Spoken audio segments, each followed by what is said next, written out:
Salutations peuple de YouTube. Alors je vous retrouve encore une fois pour continuer l'analyse du tarot Buffy. Donc ici on en est au mineur et on en est aux sights, donc les haches qui représentent les épées. Alors on commence par l'as.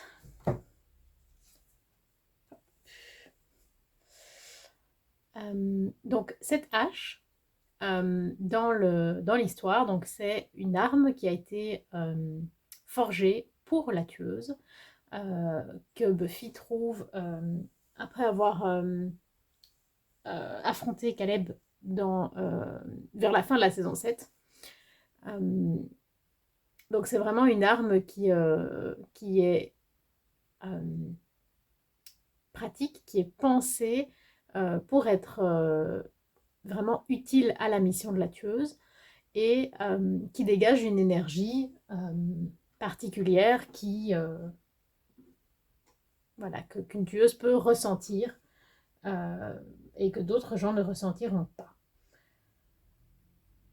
Donc, si on compare avec donc les épées, l'as dans le rider traditionnel, donc on parle d'une nouvelle idée, de réflexion, de lucidité, du pouvoir du mental. Et à l'envers, on nous parle du manque de lucidité, d'un jugement hâtif, d'une réflexion bloquée et d'une situation embrouillée. Je dirais que par rapport à ce qui se passe dans la saison 7, vis-à-vis de cette hache, que ce qu'on a voulu représenter ici, c'est vraiment cette idée de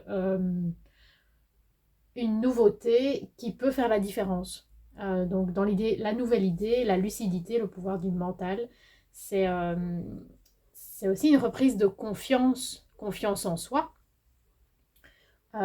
et oui, vraiment l'apparition d'une nouvelle idée qui va pouvoir faire la différence.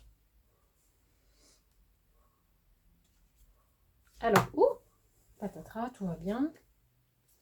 Pour le 2 d'épée, on a Ben. Donc Ben, c'est dans la saison 7 toujours, le médecin qui aide Buffy à plusieurs reprises et qui partage dans la réalité, qui partage son existence avec Gloria, donc qui est voilà, une déesse démoniaque, qui est donc le méchant de... J'ai dit saison 7, mais c'est la saison 5. Saison 5. Gloria, c'est la saison 5, pardon. Donc, que représente le 2 d'épée?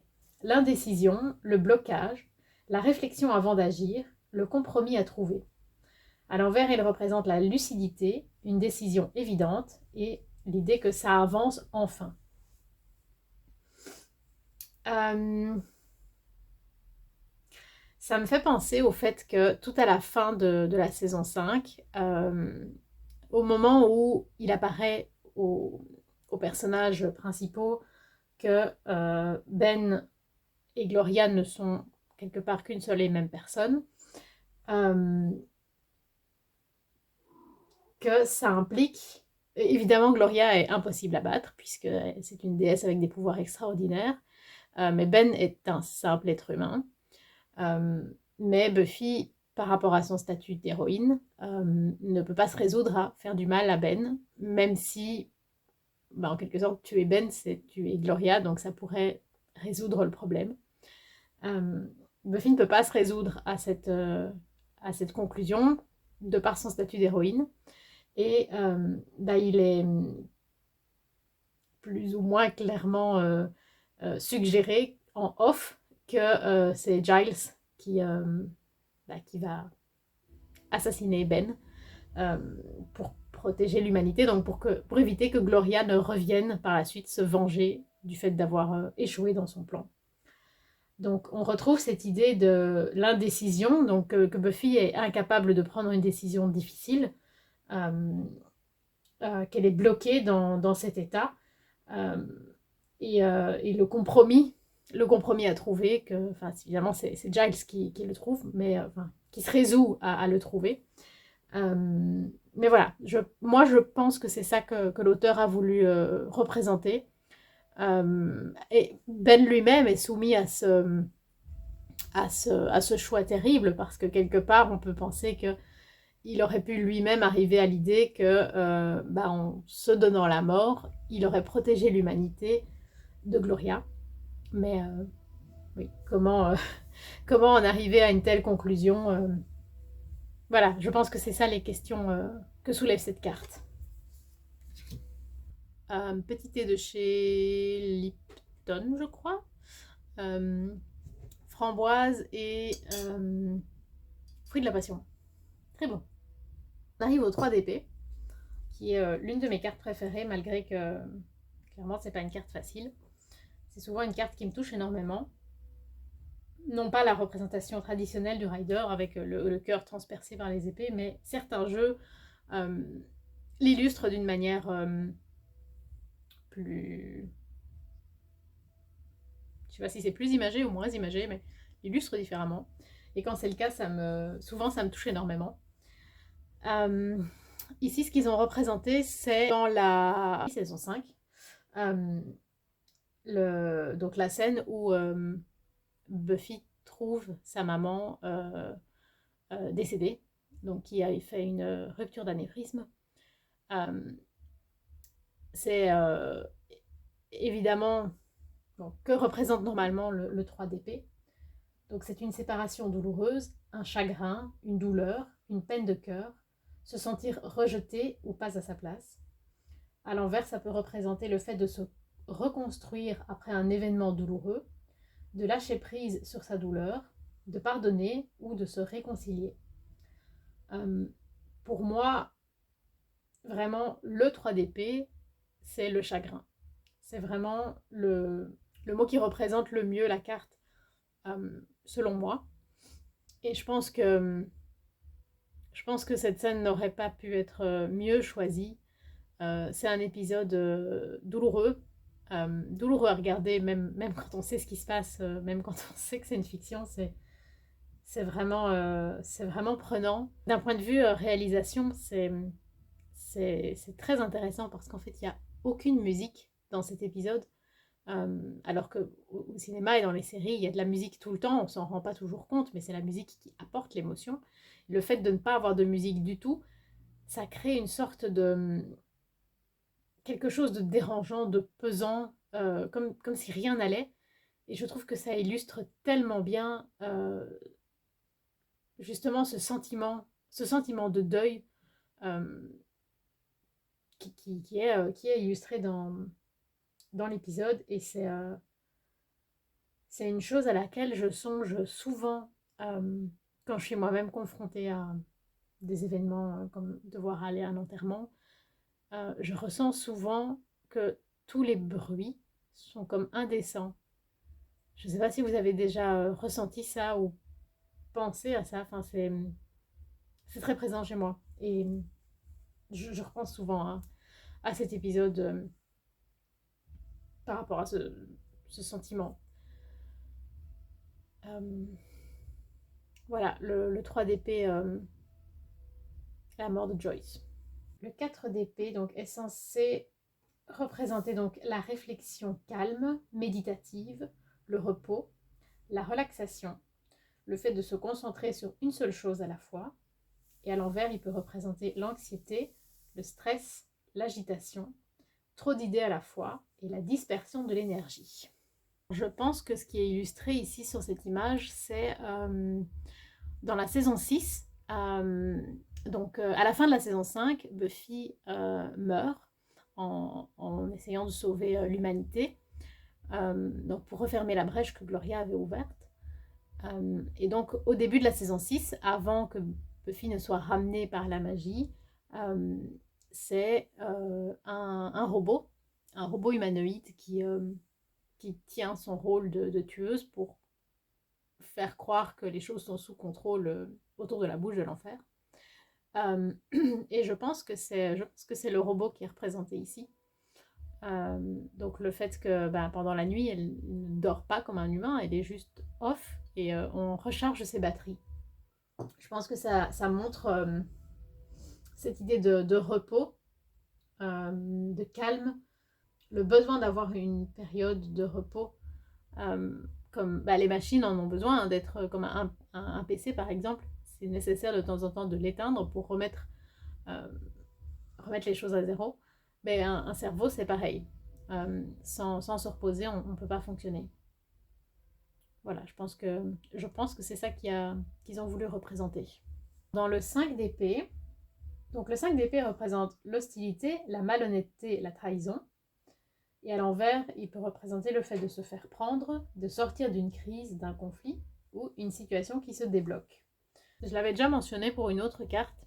J'étais vraiment pas sûre de mon interprétation pour cette carte. Mais je pense que c'est à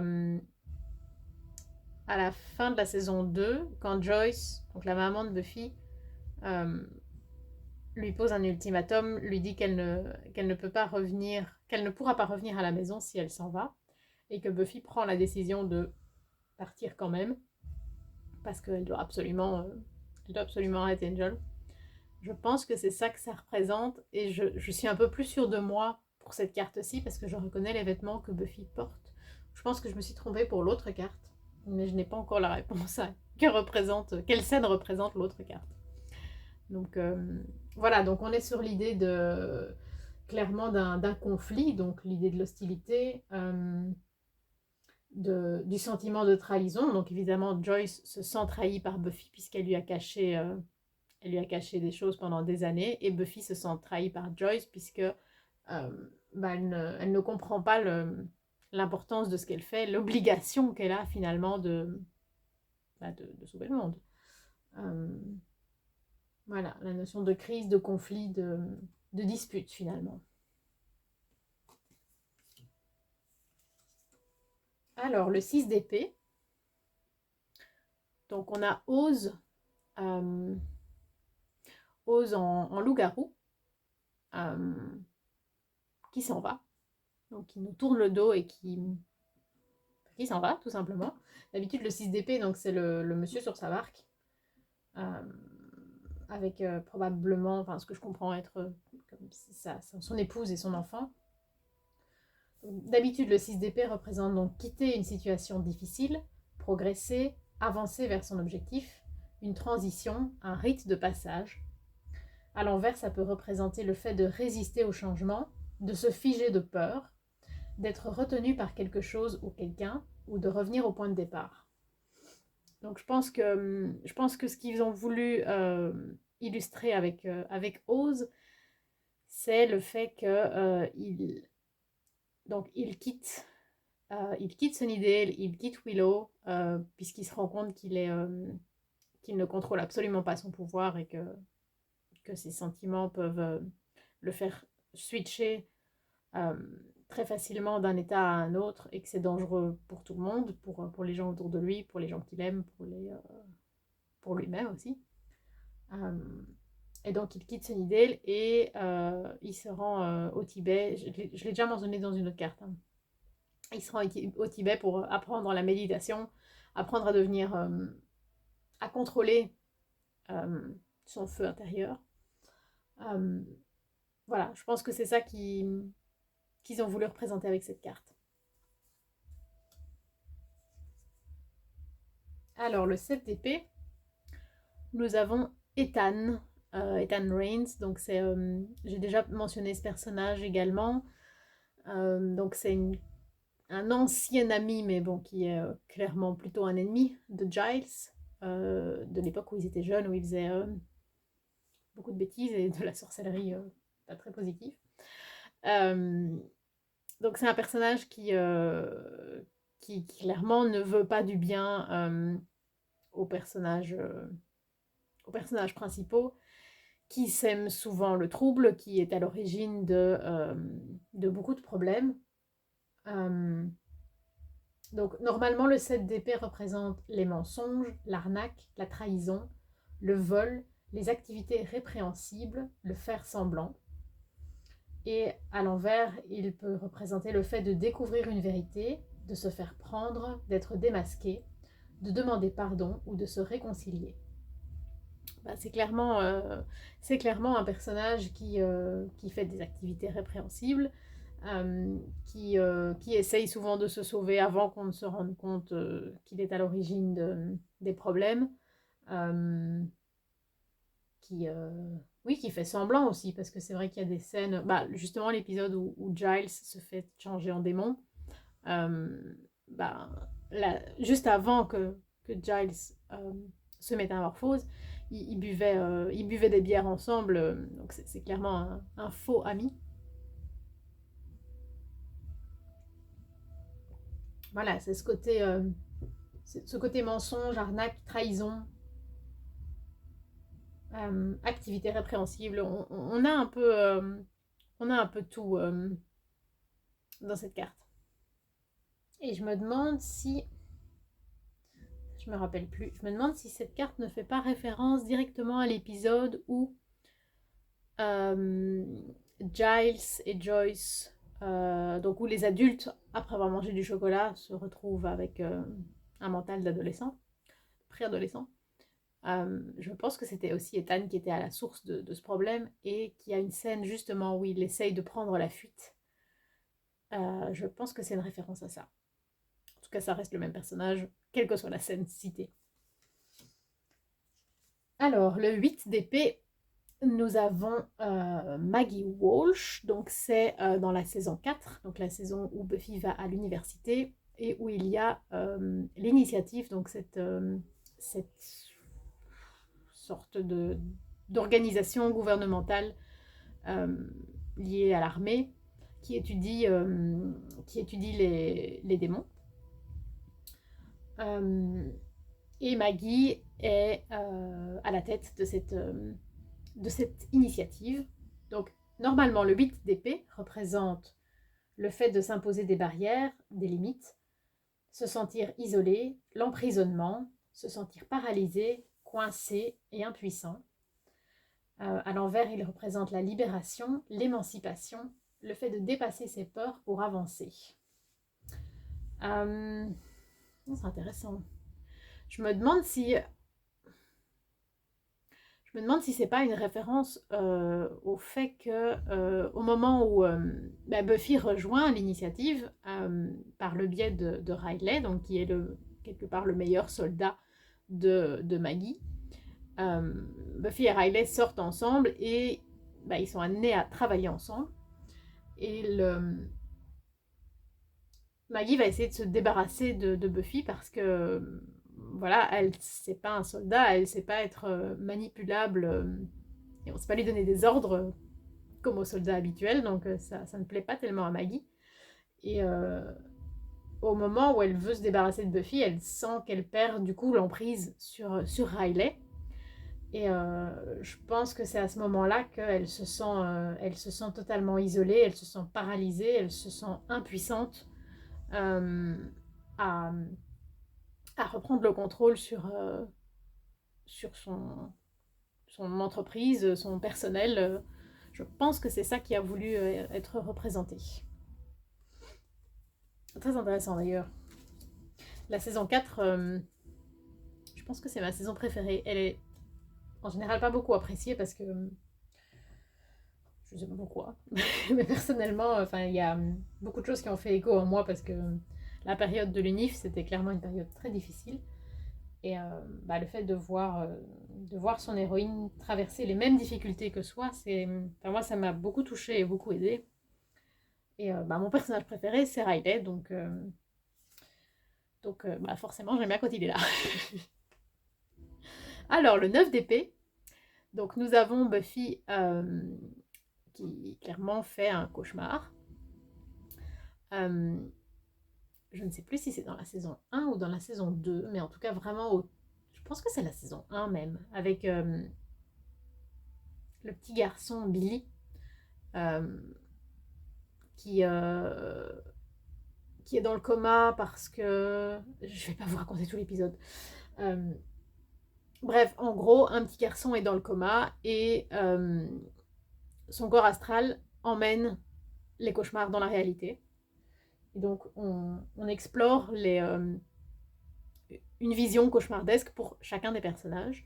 Et le cauchemar de Buffy, qui est illustré dans cet épisode, c'est le fait de devenir vampire. Donc c'est ceci qu'on illustre par cette carte. Donc normalement dans le rider traditionnel, le 9 d'épée représente l'anxiété, la peur, la dépression, la maladie, le fait d'être cloué au lit, les cauchemars et l'insomnie. Et à l'envers, il peut représenter le fait de s'emprisonner dans l'anxiété, le repos et la guérison. Donc ici, on est vraiment dans cette idée de cauchemar, du coup de peur et d'anxiété refoulée. Voilà. J'arrive toujours pas à conclure mes vidéos, mes analyses, mais vous m'avez compris. Alors, le 10 d'épée. Donc, on est tout à fait à la fin de la saison 2, donc au moment où Buffy se résout à tuer Angel pour protéger l'humanité, puisque Angel voulait, si je ne dis pas de bêtises, ouvrir une dimension démoniaque pour la fin dans le monde, hein, c'est toujours un peu la même idée. Donc pour protéger l'humanité, Buffy a dû se résoudre à tuer Angel, son grand amour. Donc normalement le 10 d'épée représente un point final douloureux, le fait de toucher le fond, une crise, une trahison, des couteaux dans le dos. À l'envers, il peut aussi représenter le fait de guérir d'une blessure ancienne, d'avoir le courage de redémarrer.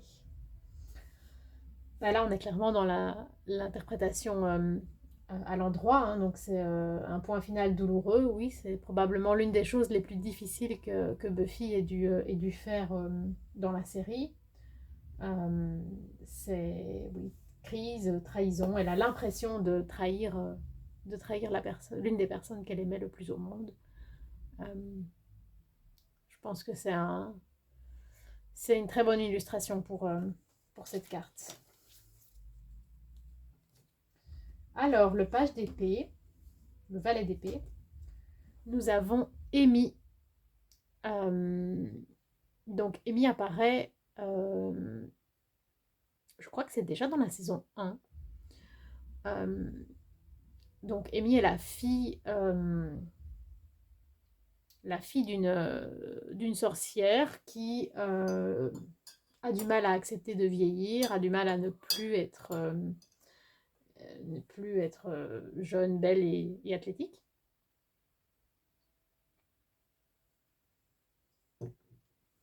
Et au début de la saison 1, donc sa mère, je vous raconte pas tout l'épisode, mais l'esprit de sa mère se retrouve enfermé dans cette petite statue, ce qui donne l'opportunité à Amy de nouveau vivre avec son papa et en gros profiter de la vie sans se faire martyriser par une personne dont elle a peur. Et lui donne l'opportunité de s'émanciper, par la suite de devenir une amie de Willow, qui va beaucoup s'amuser avec elle dans la sorcellerie et pas les penchants les plus lumineux. Donc dans la saison 6, quand Willow va vraiment sombrer dans des travers de l'addiction. Voilà, c'était vraiment, vraiment un personnage très secondaire, mais qui finalement reste tout au long de la série et qui est exploré à diverses reprises. Donc normalement, le valet d'épée représente l'ébullition mentale, la réflexion intense, la curiosité, les potins, un enfant bavard. À l'envers, il représente de belles paroles mais aucune action, des promesses non tenues et la précipitation.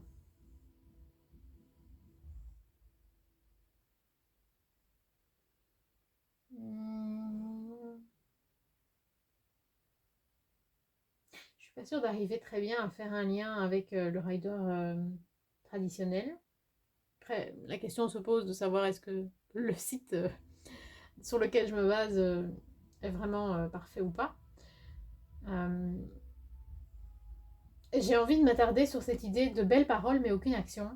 Parce que dans cette idée que Amy s'est toujours prétendu être l'amie de Willow, mais au final, elle lui a fait plus de mal que de bien. Elle l'a entraîné dans une dimension très sombre. Donc voilà, pour l'instant, c'est ça que je vois dans cette carte. Alors, le chevalier d'épée, nous avons Gloria, donc le grand méchant de la saison 5. Alors, le cavalier d'épée traditionnellement représente le fait de donner son opinion, de défendre une cause, d'être totalement orienté vers son objectif, de frapper un grand coup pour l'atteindre. À l'envers, il représente l'énergie et les pensées dispersées, le fait de ne pas réfléchir avant d'agir, de ne pas se soucier des conséquences de ses actions. Extrêmement bien choisi. Donc, donner son opinion, bah, clairement, c'est un personnage qui n'a aucun filtre, qui dit tout ce qu'elle pense euh, sans se soucier le moins du monde des conséquences sur l'émotionnel des personnes. Hein. Elle est odieuse avec tout le monde. Euh, Défendre une cause, bah oui, normalement, oui, dans le cavalier d'épée, c'est une très belle chose. Ici, elle défend uniquement sa propre cause, elle ne pense qu'à elle-même, hein, c'est quelqu'un d'extrêmement égoïste. Elle est totalement orientée vers son objectif, elle n'a aucun remords à détruire le monde pour rentrer chez elle. C'est vraiment uniquement son bien-être à elle qui compte. Frapper un grand coup pour l'atteindre, bah oui, clairement, c'est de ça qu'on parle. Le fait de ne pas réfléchir avant d'agir et ne pas se soucier des conséquences de ses actions. Ça, c'est vraiment aussi bien à l'endroit qu'à l'envers, bon, orienté vers des choses négatives et égoïstes, mais c'est un très bon choix pour le cavalier d'épée. Alors, la reine d'épée, nous avons Jenny Calendar, donc c'est donc la petite amie de Giles dans la saison 2. C'est le professeur d'informatique également à l'école où va Buffy. Euh, elle est beaucoup de choses. Elle est aussi une sorcière. Dans la série, ils utilisent le mot techno-païen. J'ai toujours trouvé ce mot super bizarre. Il exprime très bien ce que c'est, mais ça sonne pas du tout. Euh, c'est un personnage très très beau, très attachant.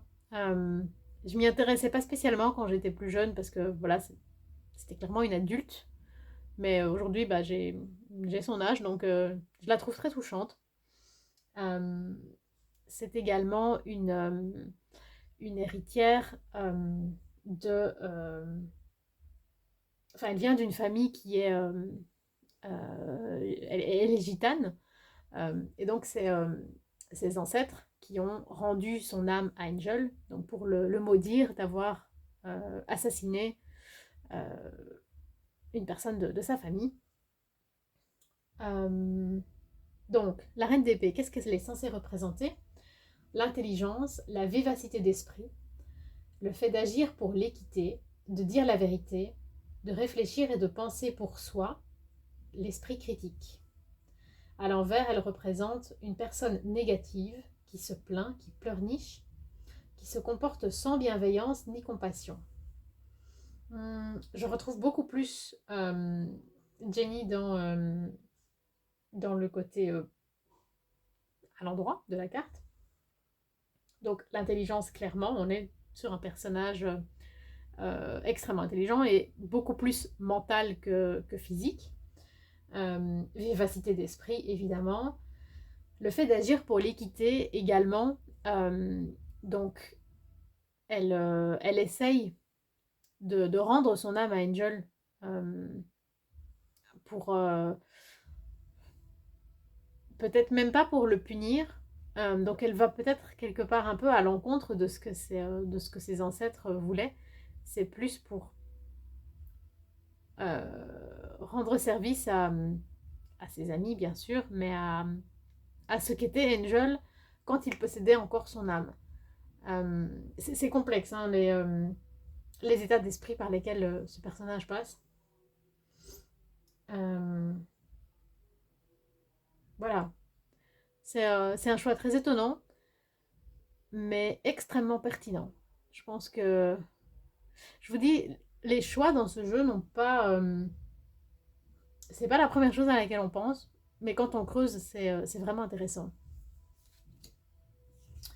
Et pour terminer la suite des épées, nous avons le roi d'épée avec le maire Wilkinson. Je ne me souviens plus de son prénom. Le maire, donc saison 3. C'est le méchant de la saison 3. Le maire de la ville qui projette de devenir un démon. Qui est figure paternelle aussi pour Faith, après l'avoir embrigadé, rallié à sa cause.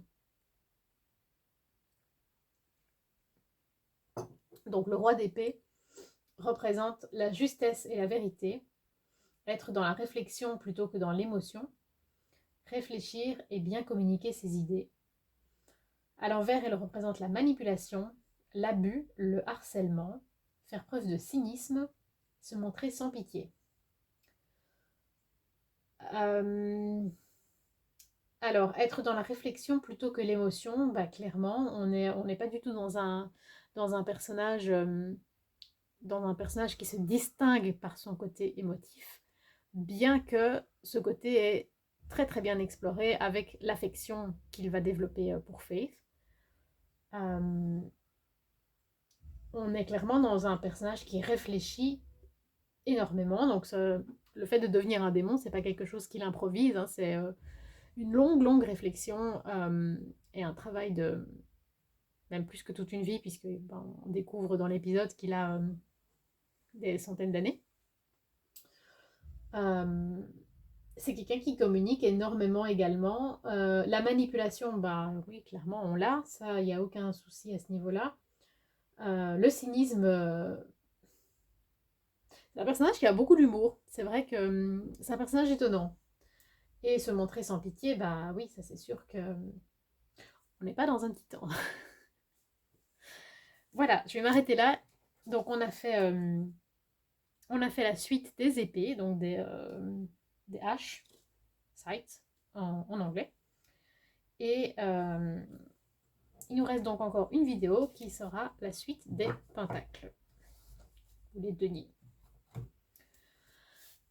Merci d'avoir regardé cette vidéo. N'hésitez pas à commenter, liker, partager, vous abonner, me donner vos propres interprétations par rapport à Starro, si la vidéo vous a plu, ou au contraire, si vous avez des idées différentes des miennes. Peut-être que vous connaissez la série encore mieux que moi. C'est tout à fait possible. Voilà. Merci d'avoir regardé et je vous souhaite longue vie et prospérité. À plus tard!